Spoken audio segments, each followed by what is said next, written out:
Hey, visionaries! You are now tuned in to the Starts with a Vision podcast, where everything you do in life starts with a vision. If your vision is clear or foggy, you are in the right place. It's time to go take what's yours, because there's a vision only you can see, and a dream only you can dream. And now, your host, Mr. Starts with a Vision.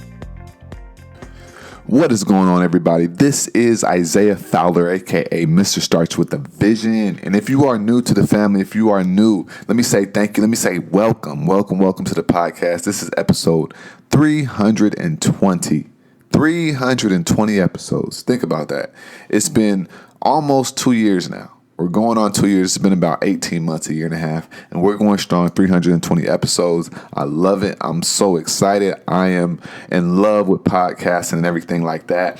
But we're not gonna, talk about any fluff. This is a podcast where we come to you with real information, practical, where you can apply this to your business, right? You can apply this to your life, and you can see results within a day of just implementing. And that's what it's all about: implementation and really, really, really making it happen.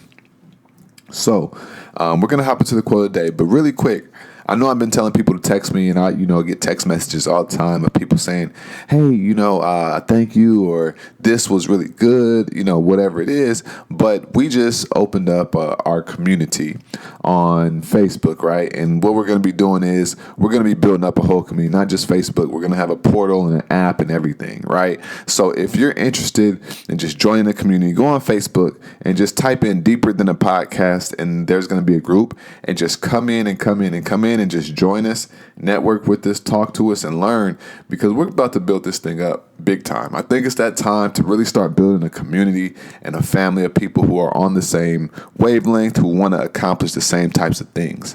So definitely make sure you join the community on Facebook at Deeper Than a Podcast. So with that being said, we're about to hop into the quote of the day. The quote of the day, it goes like this: there is only one success: to be able to spend your life in your own way. I'm going to say that one more time. There is only one success: to be able to spend your life in your own way. And I want you to think about that.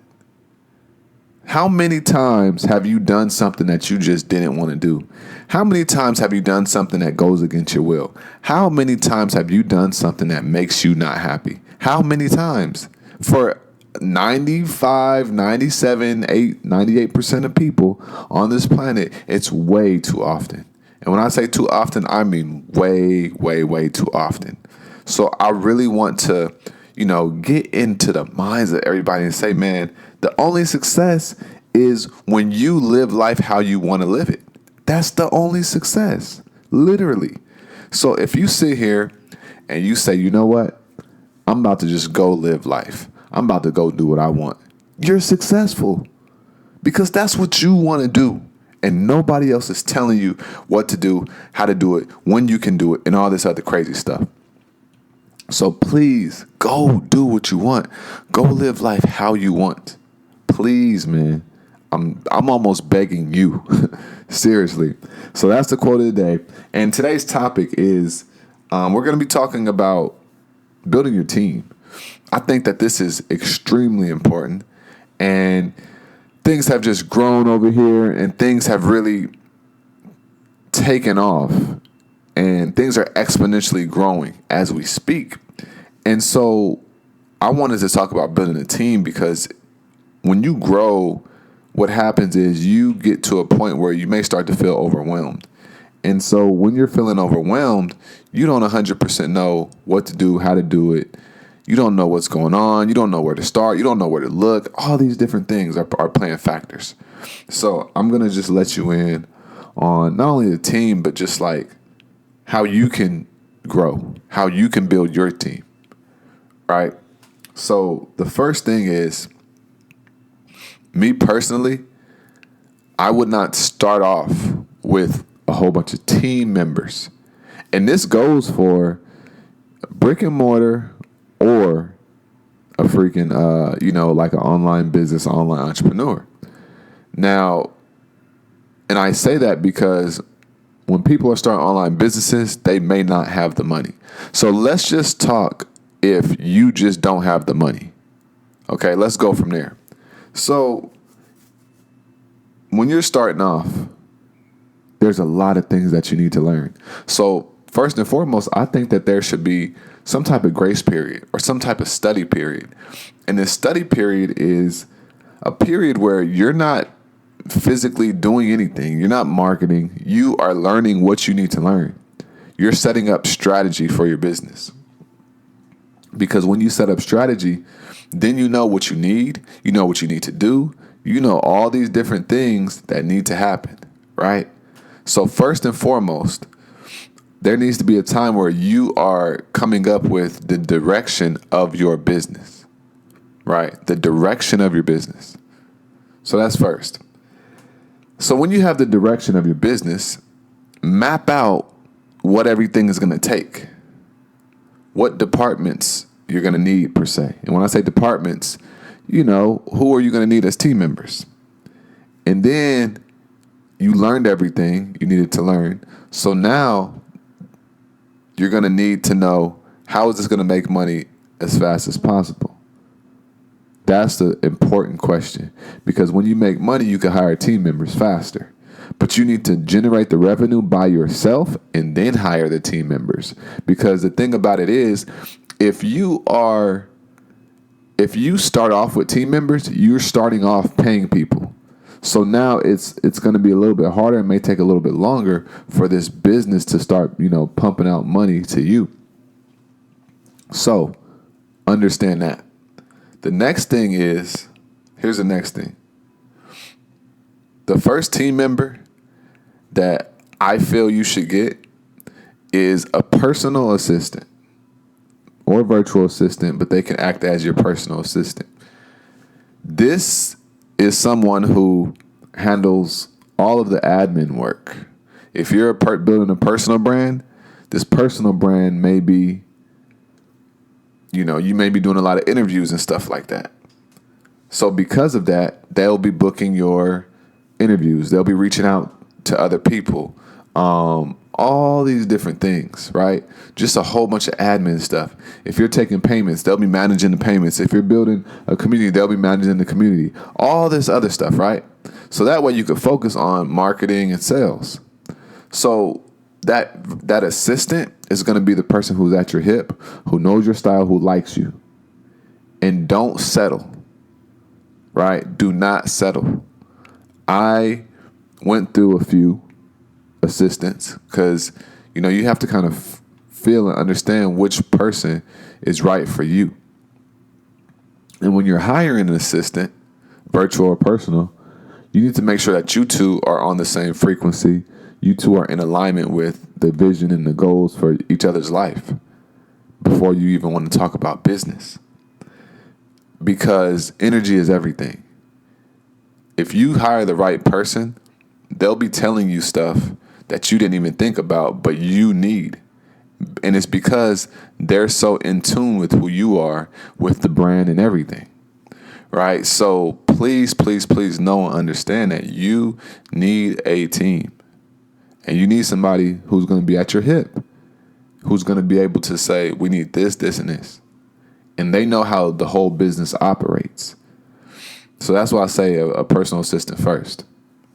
Next is, in no specific order, it's really going to depend on your business and how it's growing. So the next person could be a graphic designer. Now, the graphic designer is the person who is making all of your graphics, all of your flyers, all of your infographics, anything visual for your brand and your business. Now, you can, hire them as a freelancer in the beginning to create everything that you need. And then as things go on, you just hit them up and say, hey, I need this, this, and this, and they'll do it for you. That's perfectly fine, right? Perfectly fine. The next person, and you probably hired them to do this, is a web designer. Now, the web designer is a person who creates your website, manages the website, keeps it updated, lets you know of anything that you may need, right? And then whenever there's something that needs to be updated or done on the website, they handle that as well, right? Think about that. And then another important team member is a copywriter. Now, copywriters, they're not cheap, especially a good one. They are not cheap, but the ROI will definitely help, and it'll be there. But you cannot hire a cheap one. And you can't be doing this by yourself forever. So right now, I am looking for a copywriter that I want to work with. And so when you are hiring your personal assistant, your personal assistant is kind of going to be overlooking and overseeing everybody else working if they're in-house, because they know how you operate already. So you pretty much replaced yourself, and you replacing yourself with them. Now they know what you would like, and they're able to manage it while you're hands off, and you can focus on other things. Another person that you may want on your team is someone who's in charge of the marketing, a creative director, or the person who is in charge of the pay-per-click, advertising. That's all on you. It depends on your business model and everything. But it's like you have to know how to compartmentalize everything in your business. And one thing that I learned, and I think, is former corporate employees, they make great entrepreneurs. And when I say great entrepreneurs, I mean great entrepreneurs. Because they know and understand what an organization is supposed to look like. They understand the departments and all these different things. So they are definitely great for entrepreneurs. So you can hire these people on your team in different ways. You can hire them as freelancers and just outsource the work, or you can bring them in-house and put them on a retainer, and you can make them exclusive to you, or you can make them, just somebody who, whenever you hit them up, whenever you message them, email them, they can deliver it, pretty fast. That's what the retainer is for. You trust them, you have a relationship with them, and you know that you're not going to anybody else except them. So that is what you want when it comes to building your team. And the biggest thing that I've learned is leadership. When you start building your team, you're going to need to be a leader, and you're going to be thinking for other people. And it does get exhausting. It gets extremely exhausting because now you have to figure out what other people need. You have to think for them. And you know what you like. Sometimes you don't know if they're going to be able to deliver what you like. And it just gets a little bit exhausting mentally.